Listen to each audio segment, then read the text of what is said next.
एक अंधेरी रात में विक्रमादित्य के महल में एक बूढ़ा संत अचानक प्रकट हुआ। उसकी आंखों में एक अजीब सी चमक थी और वह रहस्यमयी ढंग से मुस्कुरा रहा था। राजा विक्रमादित्य ने संत का स्वागत किया, लेकिन संत ने सीधा कहा, महाराज, यह केवल मेरे छद्म रूप में तुम्हारे सामने हूं। असली स्वरूप देखना है तो मेरे साथ आना पड़ेगा। विक्रमादित्य ने शांत स्वर में पूछा, तुम कौन हो और यहां क्यों आए हो? संत की हंसी महल की दीवारों से टकराते हुए गूंज उठी। मुझे केवल तांत्रिक कह सकते हो। मैं तुम्हारी शक्ति की सच्चाई जानने आया हूं, लेकिन क्या तुम मेरे मायाजाल से पार पा सकते हो? इस पर विक्रमादित्य ने हंसते हुए उत्तर दिया, तुम्हारे जादू के पीछे छुपी सच्चाई को समझने की कोशिश तो जरूर करूंगा। तांत्रिक ने एक काला धागा विक्रमादित्य को पकड़ाया और कहा, इस धागे को पकड़ते ही तुम मेरी दुनिया में पहुंच जाओगे। यदि तुम वहां से वापस लौटे तो तुम सच में महान राजा हो। विक्रमादित्य ने धागा पकड़ा और अचानक चारों ओर एक घना अंधकार छा गया। अगले पल विक्रमादित्य ने खुद को एक अनजाने जंगल में पाया। वहां सैकड़ों आवाजें गूंज रही थीं, मानो चारों ओर परछाइयां जिंदा हो उठी हों। तभी एक रहस्यमयी आवाज ने विक्रमादित्य को चौंका दिया, राजा विक्रमादित्य, क्या तुम जानते हो कि यह केवल शुरुआत है? विक्रमादित्य ने आत्मविश्वास से उत्तर दिया, शुरुआत हो या अंत, सत्य का सामना मैं जरूर करूंगा। पर तभी जंगल में से एक परछाई विक्रमादित्य की ओर बढ़ी और ठहाके लगाते हुए बोली, राजा, क्या तुम इस जंगल से बाहर निकलने का रास्ता जानते हो, या मेरी शक्तियां तुम्हें भी यहीं बंद कर देंगी? विक्रमादित्य ने उस परछाई की ओर नजरें उठाईं, जो धीरे धीरे घने कोहरे से बाहर निकल रही थी। उसकी आकृति धुंधली और डरावनी थी और उसकी हंसी का शोर पूरे जंगल में गूंज रहा था।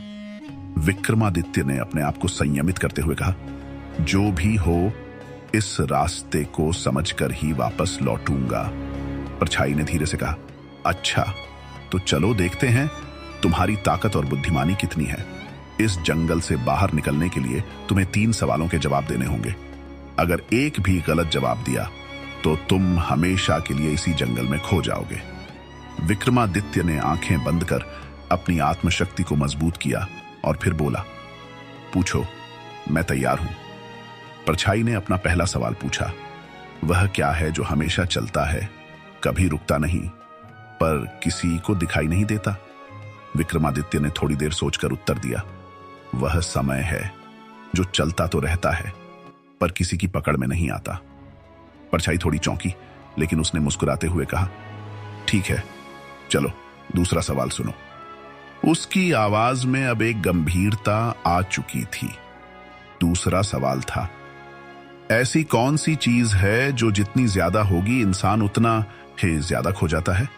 विक्रमादित्य ने आंखें बंद कर मनन किया और फिर उत्तर दिया, वह लालच है। जितना ज्यादा इंसान के पास हो, वह उतना ही उसमें खो जाता है। परछाई का चेहरा अब थोड़ा गंभीर हो गया। उसे समझ में आने लगा था कि विक्रमादित्य सरलता से हार मानने वाला नहीं है। उसने आखिरी सवाल पूछा, बता, ऐसा कौन है जो मरने के बाद भी जिंदा रहता है? विक्रमादित्य ने एक गहरी सांस ली और कहा, वह है एक महान व्यक्ति का नाम और उसकी कीर्ति।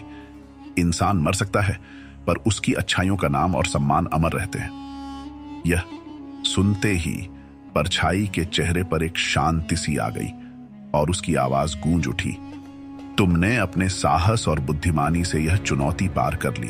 राजा विक्रमादित्य, तुम सच में महान हो। जंगल का अंधेरा धीरे धीरे खत्म होने लगा और विक्रमादित्य ने खुद को वापस अपने महल के दरबार में पाया।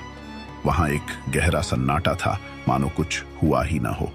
लेकिन विक्रमादित्य के मन में उस तांत्रिक और उसकी रहस्यमयी दुनिया की छवि हमेशा के लिए बस गई।